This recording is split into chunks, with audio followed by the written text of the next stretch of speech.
पिछले एक वीडियो में हमने देख रखा है कि अगर मैं एक स्ट्रेट वायर लूं और उसमें करंट को भेजूं तो फिर उसके अराउंड मैग्नेटिक फील्ड जनरेट होने वाली है कॉन्सेंट्रिक सर्कल्स में।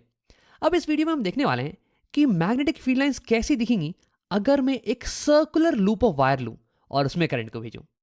तो आओ यही देखते हैं एक एक्सपेरिमेंट की मदद से। अब इसके लिए मुझे चाहिए होगा आयरन फाइलिंग्स, आयरन के बुरादे, और उसे मैं छिड़कने वाला हूं इस सर्कुलर लूप के ऊपर। अब इसी को करने के लिए मेरे पास एक वीडियो है।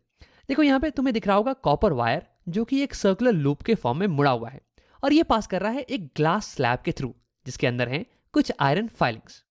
अब जब मैं करंट को पास करूंगा इस लूप के थ्रू तो फिर इस लूप के अराउंड एक मैग्नेटिक फील्ड जनरेट होने वाली है और ये जो आयरन फाइलिंग्स है ना, ये खुद को इस फील्ड के अकॉर्डिंगली अरेंज कर लेने वाले हैं और हमें फिर पैटर्न दिख जाने वाला है।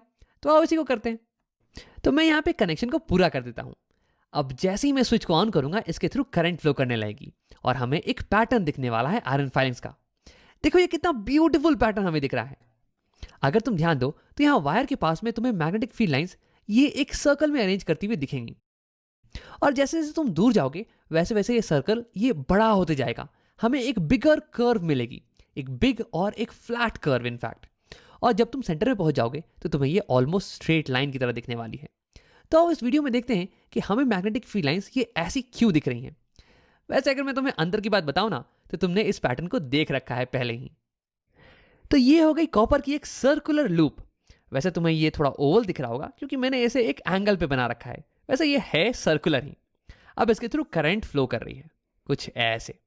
यहाँ पे करंट बाहर से जाएगी और फिर यहाँ पे बोर्ड के अंदर और फिर पीछे से ऐसे आएगी और फिर यहाँ पे बोर्ड के बाहर, बाहर से ऐसे रिपीट। बिल्कुल ही ऐसे करंट यहाँ भी फ्लो कर रही है। करंट बाहर से कुछ ऐसे जा रही है, फिर बोर्ड के अंदर और फिर पीछे से ऐसे आएगी और फिर बोर्ड के बाहर। अब हमें यह पता लगाना है कि सर्कुलर लूप के अराउंड मैग्नेटिक फील्ड ये कैसी होने वाली है। हर जगह पे यहाँ पे करंट फ्लो कर रही है ना, तो उसके कारण मैग्नेटिक फील्ड होने वाली है। अब देखो पिछले एक वीडियो में हमने देख रखा है कि अगर एक स्ट्रेट वायर हो जिसके थ्रू की करंट फ्लो कर रहा हो तो फिर उसके अराउंड मैग्नेटिक फील्ड की डायरेक्शन का पता लगाने के लिए हम राइट हैंड थंब रूल का इस्तेमाल करते हैं। और ये कुछ ऐसा होता है कि तुम राइट हैंड से इमेजिन करो कि तुम उस वायर को पकड़ रहे हो और कुछ ऐसे कि तुम्हारा थंब करंट की डायरेक्शन में पॉइंट कर रहा है। फिर जिस डायरेक्शन में तुम्हारी 4 फिंगर्स मुड़ेंगी ना, वही हो जाने वाली है magnetic field around the straight current carrying conductor. अब देखो यहां पे तो यार हमारे पास जो कॉइल है ये सर्कुलर इन शेप है, ये तो स्ट्रेट वायर है नहीं। तो फिर क्या यहां पे हम राइट हैंड थंब रूल का इस्तेमाल कर सकते हैं? अगर नहीं तो फिर हम कैसे पता लगाने वाले हैं कि मैग्नेटिक फील्ड की डायरेक्शन हर जगह पे क्या होगी? तो इसके लिए भी हम राइट हैंड थंब रूल का ही इस्तेमाल करने वाले हैं। देखो मैं क्या करूंगा कि सर्कल के एक छोटे से सेक्शन पे, एक छोटे से हिस्से पे फोकस करने वाला हूं। तो देखो अगर हम एक छोटा सा हिस्सा लें सर्कल का तो ये एक ऑलमोस्ट स्ट्रेट लाइन ही दिखने वाला है और फिर यहां पे हम राइट हैंड थंब रूल का इस्तेमाल करके ये पता लगा लेंगे कि इसके अराउंड मैग्नेटिक फील्ड कैसी दिखने वाली है। अब वैसे ही करते करते मैं हर एक सेक्शन के लिए राइट हैंड थंब रूल का इस्तेमाल करूंगा और फिर मैं पूरे सर्कल की मैग्नेटिक फील्ड का पता लगा लूंगा। तो अब यही करते हैं, एक एग्जांपल लेते हैं। मान लो कि इस छोटे से सेक्शन की मैग्नेटिक फील्ड ये हमें पता लगानी है। तो देखो मैं इस छोटे से सेक्शन को अपने राइट हैंड से पकड़ लेने वाला हूं और कुछ ऐसे कि मेरी राइट हैंड की थंब ये करंट की डायरेक्शन में पॉइंट करे। तो यार इस छोटे से सेक्शन के लिए करंट की डायरेक्शन ये कहां पे होने वाली है? तो देखो यहां पे करंट ये राइट डायरेक्शन में जा रहा है कुछ ऐसे। तो जब यहां पहुंचेगा तो करंट ये अंदर की तरफ जाने वाला है कुछ ऐसे। तो यानी कि मेरी थंब ये भी स्क्रीन के अंदर की तरफ पॉइंट करनी चाहिए। मैं तुम्हें ऐसे दिखा देता हूं, ये कुछ ऐसे पॉइंट करने वाली है। देखो यहाँ पे तुम्हें मेरी थंब तो नहीं दिख रही होगी क्योंकि मेरी थंब ये छुपी हुई है, ये अंदर की तरफ पॉइंट कर रही है ना। तो देखो अब मेरी ये जो चारों उंगलियां हैं ये जिस डायरेक्शन में मुड़ी हुई है ना, यही होने वाली है मैग्नेटिक फील्ड की डायरेक्शन, इस छोटे से सेक्शन की मैग्नेटिक फील्ड की डायरेक्शन। तो ये क्लॉकवाइज डायरेक्शन में है, यानी कि इस छोटे सेक्शन के लिए मैग्नेटिक फील्ड ये क्लॉकवाइज डायरेक्शन में रन कर रही है कुछ ऐसे। अब सिमिलरली आओ एक और सेक्शन के लिए पता लगाते हैं। इस वाले सेक्शन को ले लेते हैं।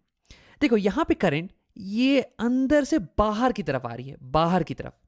यानी कि मैं इस सेक्शन को अपने राइट हैंड से कुछ ऐसे पकड़ूंगा कि मेरी थंब ये बाहर की तरफ पॉइंट करे। मैंने इसे बना के रखा हुआ है कुछ ऐसे, ये देखो।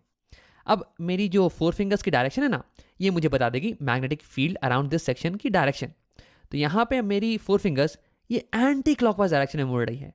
तो यानी कि इस केस में इस सेक्शन के लिए मैग्नेटिक फील्ड ये एंटी क्लॉकवाइज डायरेक्शन में जाना चाहिए कुछ ऐसे। यहाँ देखो मैग्नेटिक फील्ड लाइंस ये एंटी क्लॉकवाइज डायरेक्शन में जा रही हैं।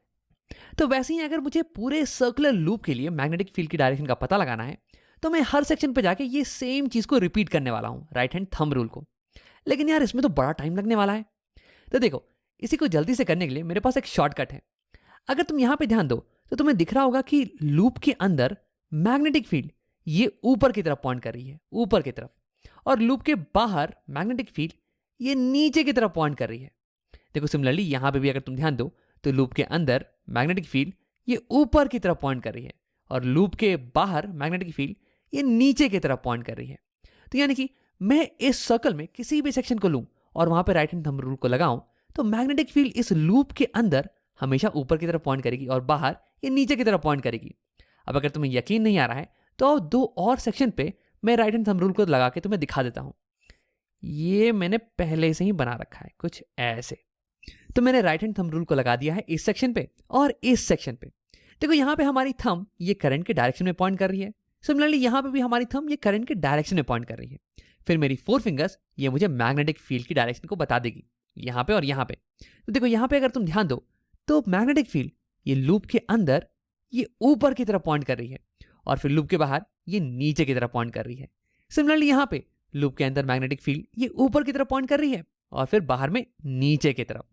तो अब तुम्हें यकीन हो गया होगा कि इस पूरे सर्कुलर लूप में हर जगह मैग्नेटिक फील्ड ये लूप के अंदर ऊपर की तरफ पॉइंट करेगी और लूप के बाहर ये नीचे की तरफ पॉइंट करने वाली है। और एक और इंपॉर्टेंट चीज तुम्हें याद होगा कि मैग्नेटिक फील्ड लाइंस ये हमेशा एक क्लोज लूप फॉर्म करती हैं।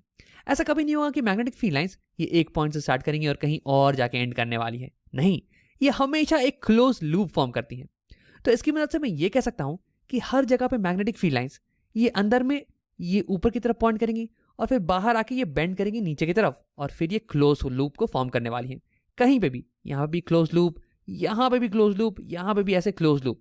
क्या तुम इसे इमेजिन कर पा रहे हो? और मैं तुम्हें इसे ड्रॉ करके दिखाता हूं। इन दो एक्स्ट्रा हैंड्स को छुपा देते हैं। हाँ, और हमारी मैग्नेटिक फील्ड लाइंस ये फाइनली ऐसे दिखने वाली है।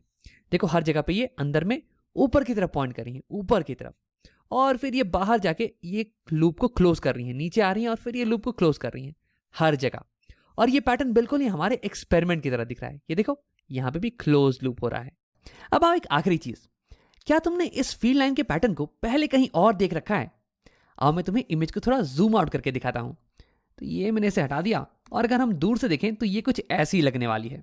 तो एक सर्कुलर करंट कैरिंग लूप, इसकी मैग्नेटिक फील्ड कुछ ऐसी दिखती है। तो सवाल ये कि क्या तुमने इस पैटर्न को कहीं और देख रखा है? तो हाँ, हमने इसी पैटर्न को देखा है, ऐसी कुछ सिमिलर पैटर्न को देखा है एक बार मैग्नेट के लिए। एक बार मैग्नेट की जो मैग्नेटिक फील्ड लाइंस है ये भी close loop, close circular loop बनाती हैं और सिमिलरली यहाँ पे भी हमें एक क्लोज सर्कुलर लूप मिल रही है मैग्नेटिक फील्ड लाइंस की। हाँ, एक अंतर ये है कि यहाँ पे फील्ड लाइंस ये थोड़ी सी पिचकी हुई हैं, लेकिन यहाँ पे फील्ड लाइंस ये थोड़ी ज़्यादा गोल मटोल हैं। लेकिन देखो, अगर मैं इस बार मैग्नेट को छोटा कर दूँ या फिर एक छोटा सा बार मैग्नेट लूँ तो इसकी फील्ड लाइंस ये भी बिल्कुल गोल मटोल हमारे इस फील्ड लाइन की तरह दिखने वाली हैं। तो यानी कि एक सर्कुलर करंट कैरिंग लूप, इसकी मैग्नेटिक फील्ड लाइंस ये रिजेंबल करती हैं एक छोटे से बार मैग्नेट की फील्ड लाइंस को। अब एक बार मैग्नेट में फील्ड लाइंस ये नॉर्थ से साउथ पोल की तरफ जाते हैं, मैग्नेट के बाहर नॉर्थ से साउथ। और अगर तुम कॉइल पे आओ तो कॉइल में फील्ड लाइंस ये ऊपर से नीचे की तरफ जा रहे हैं, कॉइल के बाहर में ऊपर से नीचे। तो अगर मैं इन दोनों को कंपेयर करूं तो मैं कह सकता हूं कि ये इस कॉइल के ऊपर वाला हिस्सा ये नॉर्थ पोल को रिजेंबल कर रहा है और इस कॉइल का नीचे वाला हिस्सा ये साउथ पोल को रिजेंबल कर रहा है।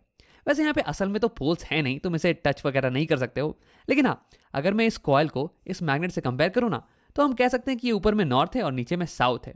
तो यानी कि अगर हम एक सर्कुलर कॉइल लें और उसमें करंट कुछ ऐसे जाए कि बाहर से राइट और अंदर से लेफ्ट, तो यानी कि इस केस में मैग्नेटिक फील्ड लाइंस ये कुछ ऐसे निकलने वाली है और इनका पता तुम राइट हैंड थंब रूल के इस्तेमाल से कर सकते हो। और फिर इस केस में ऊपर वाला हिस्सा ये नॉर्थ पोल को रिजेंबल करेगा और नीचे वाला हिस्सा साउथ पोल को। अब अगर तुम ज्यादा प्रैक्टिस करोगे ना तो इस पूरी चीज को तुमको केवल 10 सेकंड के अंदर ही पता लगा सकते हो और इसे याद करने की जरूरत है नहीं। लेकिन किन्हीं किन्हीं किताबों में इसे याद करने का तरीका भी दिया हुआ होगा कुछ ऐसे। अगर तुम एक कॉइल को ऊपर से देखो और उसमें करंट कुछ ऐसे एंटी क्लॉकवाइज डायरेक्शन में जाए तो इसे मान लेना कि ये वाली साइड नॉर्थ पोल को रिजेंबल कर रही है। और अगर तुम्हारी कॉइल में करंट ऊपर से देखने पे कुछ क्लॉकवाइज डायरेक्शन में जाए तो ये वाली साइड साउथ पोल को रिजेंबल करने वाली है। लेकिन यार ये तो बड़ी आसान चीज़ है ना, इसे तो हम आसानी से समझ के निकाल सकते हैं। तो फिर याद करने की क्या ज़रूरत है? याद करने के लिए वैसे भी हमारे पास बहुत सारी चीज़ें हैं, हिस्ट्री, सिविक्स, ज्योग्राफी और मैथ्स के डेरिवेशन वगैरह वगैरह, है ना?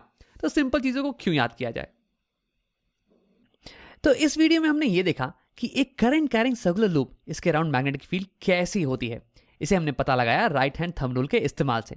और हमने ये भी देखा कि कैसे इसकी मैग्नेटिक फील्ड एक छोटे से बार मैग्नेट के सिमिलर होती है।